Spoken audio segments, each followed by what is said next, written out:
वर्ग, आदिवासी वर्ग, आपके खिलाफ इस देश में 24 घंटा अत्याचार होता है। जब तक इन्होंने प्राइवेट इंस्टीट्यूशंस में रिजर्वेशन नहीं किया तब तक हम आगे बढ़ते जाएंगे, लड़ते जाएंगे। 90% के लिए इस देश में कोई रास्ता नहीं है।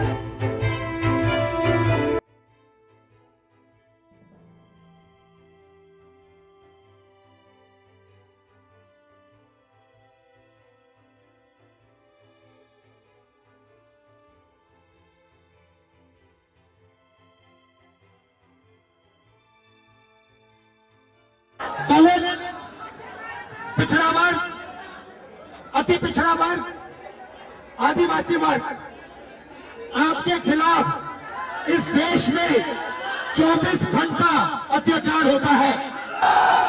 देखिए,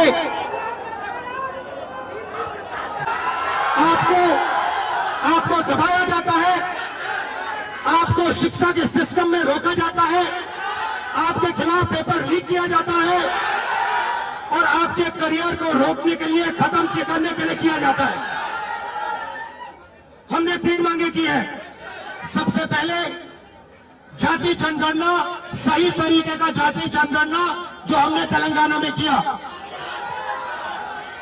दूसरी बात, कानून, हिंदुस्तान का कानून है कि प्राइवेट कॉलेजेस और यूनिवर्सिटीज में आरक्षण होना चाहिए और ना नरेंद्र मोदी ना बिहार की सरकार उस कानून को लागू कर रही है।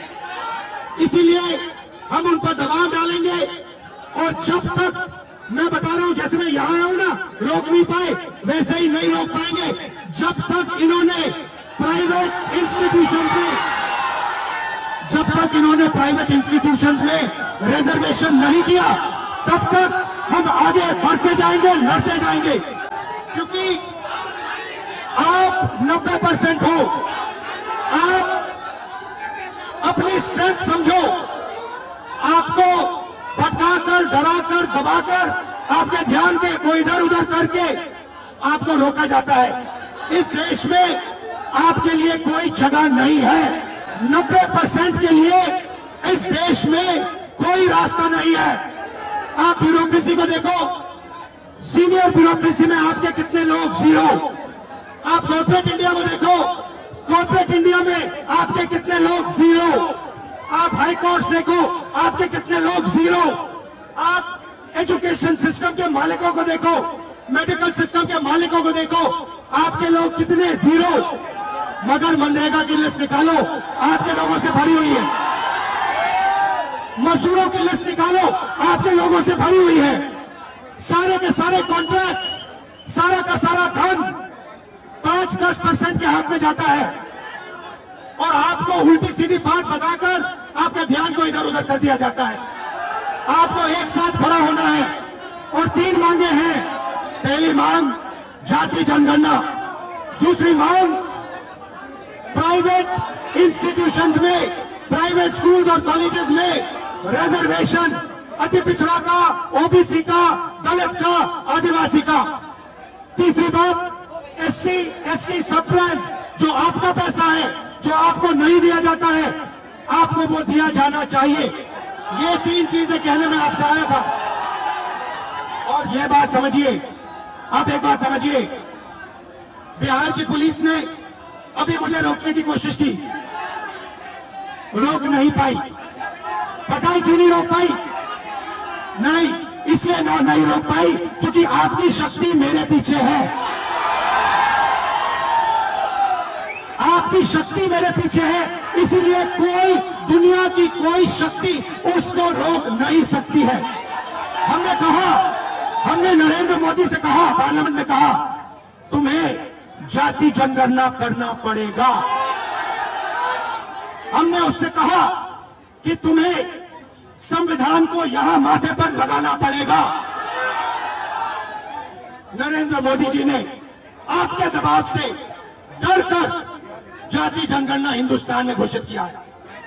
आपके दबाव से डरकर उन्होंने कॉन्स्टिट्यूशन अपने माथे पर लगाया है।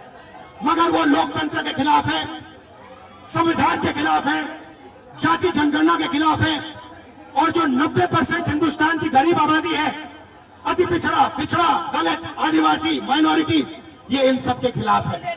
ये अडानी अंबानी की सरकार है, ये आपकी सरकार नहीं है। आपने इतने प्यार से मेरी बात सुनी, इसके लिए आप सबको दिल से बहुत बहुत धन्यवाद। मैं जानता हूं SC ST अति पिछड़ा हॉस्टल्स में यहाँ क्या होता है। मैं आपको गारंटी देता हूं, जैसे हिंदुस्तान में सरकार आएगी, जैसे ही बिहार में हमारी सरकार आएगी, हम ये सारा का सारा बदल देंगे और आपके लिए जो होना चाहिए वो करके दिखाएंगे। आप सबका बहुत बहुत धन्यवाद। नमस्कार। जय हिंद। जय भीम। जय भीम। जय भीम। यहाँ पे आपके हॉस्टल में क्या हालत है, थोड़ा बताइए मुझे। सर हॉस्टल की हालत बहुत खराब है, हॉस्टल की हालत बहुत दयनीय है। हम लोग बहुत बुरी स्थिति में रहते हैं सर। यहाँ की जो प्रशासन है उसके द्वारा बीच बीच में मानसिक प्रताड़ना दी जाती है हॉस्टल को खाली करवाकर। सर आपसे बहुत उम्मीद है, आपसे उम्मीद इसलिए है कि आप नेता प्रतिपक्ष है और आप हमारे देश के अगले यशस्वी प्रधानमंत्री है सर। तो आपसे बहुत उम्मीद है सर, आपके साइड से, आप सबके साइड से लोकसभा में मैं कौन सा मुद्दा उठाऊं? सर लोकसभा में सर जो दलित के साथ भेदभाव होता है और शिक्षा का सर जो बजट है दिन पर दिन घटता जा रहा है, और कल्याण विभाग की जो सर बजट है वो घटती जा रही है। दलित की शिक्षा तो सर दलित की शिक्षा योजना स्तर पर मिलती है, लेकिन उसको जमीनी स्तर पर नहीं मिलती है। सर ये जो नई शिक्षा नीति है इसमें सर दलित विरोधी है, इसको डिजिटलाइज करने की बात की जा रही है, जबकि हमारे समाज में सर बहुत से लोग डिजिटल से बहुत दूर है, उनको डिजिटल का दूर ही नहीं पता है। तो उसके लिए सर कुछ किया जाए और जमीनी स्तर पर किया जाए सर। आप सुनी ऐसा कर सकते हैं सर। ये जो पूरा शिक्षा का सिस्टम और स्वास्थ्य का सिस्टम प्राइवेटाइज हो रहा है, इसके बारे में आप क्या सोचते हो? सर ये सर प्राइवेटाइज करने का सर ये सरकार की जो मंशा है, हमसे SC ST को दूर रखा जाए सिस्टम से सर। हम लोग शुरू से सिस्टम से दूर है।